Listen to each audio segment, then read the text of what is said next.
and welcome to this youth ministry training from Download Youth Ministry. My name is Doug Fields, and I've been a youth worker for a long time. And while I've probably never visited your youth group, I know that to be an effective youth ministry leader, it requires this unique combination of heart and skill. And personally, I'd rather have a leader or start with a leader that has a big heart for Jesus, a passion, excitement for living, than to start with somebody who's really skilled but has no heart.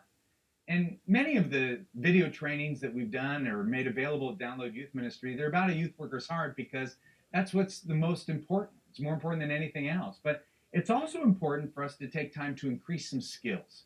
And leaders are learners. And to be an effective leader, you've got to learn. So what we're going to do is we're going to talk about a skill. And I want to thank you that you're actually making a statement about your own leadership by participating in this learning. And my hope is that at the end of this, you'll be encouraged and challenged to serve your students in a new way. So in our short time together, what I want to talk about is the skill of remembering names. And I know that when I talk about this with a group of youth workers, there's usually this big groan, and maybe one person will say, "I'm really good at remembering names," and then I usually say, calm down there, Spanky, because most of us aren't. Okay, we can't remember the person who visited last night, let alone last week. Okay, and I'd like to think I'm pretty good at remembering names. I actually know a lot of names like Joe and Sylvia and Hector and Jason and Kelly. I just don't know any names attached to people, so that makes it a little tough. But in a small group of youth workers, like I said, there's usually one who's good at remembering names, and they have a memory that's like as sharp as a elephant, and they probably excelled at those memory games when they were a child. But let's be honest, the majority of us, we aren't very good at this. And we might resemble an elephant, but we don't have the skill, so it's a weakness in ours. And here's what we do. If you're anything like me, you take that weakness and then you have these default phrases and you kind of give up. And so a kid comes out and you're like, "Hey, hey," or "Yo, buddy," or "What's happening," or "Dude." And then you begin talking really fast to them, hoping they won't recognize that you actually don't know their name. You have your default phrases. I know, "Hey, hey," and "What's up, man?" And or you say, "Have you met my friend? Why don't you guys introduce yourself to one another?" And then you eavesdrop and you hear their names, and then we forget it 15 seconds later. So I know I'm not alone. Okay, but let's do this. Let's talk about why remembering names is an important skill. If you think about it, a person's name really is one of their greatest possessions. And if you remember a teenager's name, you've actually just honored that student and you've validated their presence by actually caring enough to remember their name. You're essentially saying, "You're important and I care about you, and I noticed that you were here and I'm glad that you're here." Remembering a name says that you're not just a number, and this is not just a factory, and I'm not just a youth worker trying to install a Jesus widget into you as you come and go. It makes such a statement. So let's just admit up front that we're not pros at this. I'd like to think I am, but I've been working at this for a long time, ever since I started youth ministry in 1979, and I continue to struggle with remembering names. And now that I'm older, it's a little easier because I can always play the age card, and say, "Well, I'm old and I drank too much Diet Coke and the aspartame has messed with my memory." And, I'm lucky to remember my own three kids' names. Do I have three? Anyway, okay, so here's what I want to do. I want to give you a truth that will lead to a challenge. And here's the truth. The truth is, most of us aren't good at remembering names.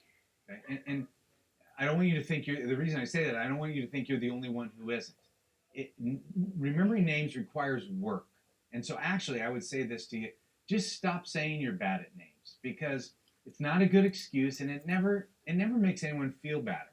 Okay, just stop saying it and stop thinking it too. Okay, because these thoughts actually, they reinforce your weakness. So here's the challenge. The challenge then is to practice the discipline and really the hard work of learning names. And what I want to do is I want to make this practical. I want to share with you some ideas that I've had to work on, that other leaders have shared with me. And then what you can do when this is done, you can talk about it with your other leaders and come up with some other ideas. So here's the first idea. The first idea is to actually put your money where your memory is. When I started at my last church that I was at, when I first got there, I made a statement to our teenagers, and I said, basically, if I forget your name, I will buy you a Coke. There was a Taco Bell across the street, so it became very convenient. And after youth group, we would go there, and if I forgot a kid's name, I would buy them a Coke. And then I realized that burritos were half the price of Coke, so I changed it. I said, if I forget your name, I'll buy you food, which basically allowed me to forget twice as many names for the same price. So that idea worked for a while until it got too expensive. And then I came up with a similar idea. The similar idea is what I call the Pride Challenge. It's basically the same thing, except it doesn't involve cash. If I forget your name, I will, and then you fill in the blank. I'll do, 100 push ups, I'll shave my head, I'll shave your head, I'll shave your dog, I'll get a tattoo, whatever it is. Okay? But my go to idea is simply to write the kid's name down. And then here's what happens they see me write it down somewhere on my hand or a little piece of paper or text it into my phone or whatever it is. And then it communicates, I really want to remember your name. And this is what helps me is I say, tell me something that few people know about you that will help me remember. And honestly, the more crazy it is, the more unique it is, the easier it is for me to remember their name. So Steve says, well, my older brother, when I was a little boy, made me lick a dead squirrel. Now, I'm not making, I wish I was making this up. It's too stupid to make up. And when I was a toddler, and then he said, the older brother said, it tastes like licorice. And he said, I fell for that. Now, that's funny, okay? And I just thought, stupid Steve. Now, I didn't say that to him out loud, but that's what I thought. So I took that funny story, connected it with his name. Also, when you write their name down, then what I'll do is I'll go to their Facebook page and basically I'll stalk them for a little bit and I'll capture a picture of their face and I'll help it sink it into my memory by connecting the face with the picture. And then if I friend them on Facebook, I'll then just add them to a youth group page and then I review that youth group page before I see them on Sunday morning.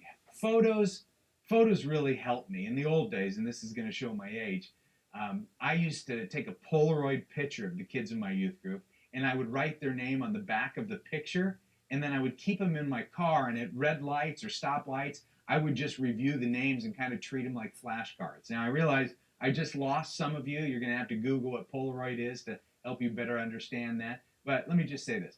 Photos help. I mean, photos take the synapses from your brain and connect them to the names, and it works for me. So try it out. Now let me rattle off a few more, and then you guys can talk about other ways to do this. Say their name quickly and repeat it. I do this a lot. Great to meet you, Kyle. So Kyle, what school do you go to? Oh, great. Do you know the other Kyle that goes to your school? He's right over there. His name's Kyle Cleveland. Great to meet you, Kyle. Kyle. I know that sounds obnoxious. Okay. Another idea is to connect their name to something fun. It's easier to remember their name when you're laughing and you're having fun. So I might actually say when I meet somebody, hey, we're playing this game tonight and I need a contestant. Would you be interested in being part of it, Kyle? Because I don't want to make fun of him if he doesn't want to be a part of it. But if he's willing to have some fun and laugh and memories, all those things help me connect a name to a face, and it actually sticks. The first way I learned to remember names is to connect a name to something that rhymes with it. So, for example, I recently met a kid named Anthony, and not that this necessarily rhymes, but he's a small kid, and so his friends, actually, he said, my friends call me Ant. So that's what I do. I connect Anthony to Ant. It works for me, and Anthony, if you're watching this, I'm sorry, but it really helped me to remember your name. So anyway, there's some quick ideas, some tips to help you develop this skill, but let me give you the ultimate one. Here's the big is pray for the kids in your youth group. Pray for them by name. That if you have a mailing list or a roster, you take it home and you pray for them. Then you ask God, would you help me remember his name, her name? Because I think when you're praying for someone, it's actually it's an intimate sign that you care for them spiritually. And we tend to remember prayer requests when they're connected to people, and it's a sign of caring. So when you care, you remember names.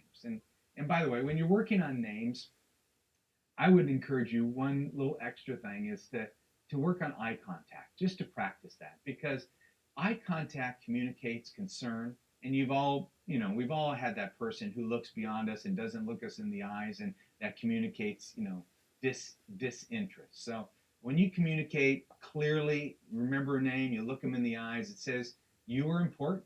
You matter to me. I have time for you. You're my friend. I'm excited to see you. I care about you. You have value and worth. And, as the youth pastor, I'm actually paid to pretend that I like you. No, I'm just kidding. But, if you're struggling remembering names, you're not alone. All right. There's a lot of energetic faces in your youth group, and they can, I realize it's just tough. You're always moving on to the next thing. But uh, I hope that this week maybe you'll think about this a little bit different. You take one of these ideas and put it to the test, and try to remember names with a little more intentionality and practice. I think you can become a master at this, and I look forward to learning from you. So blessings to you as you care for teenagers this week and work on names.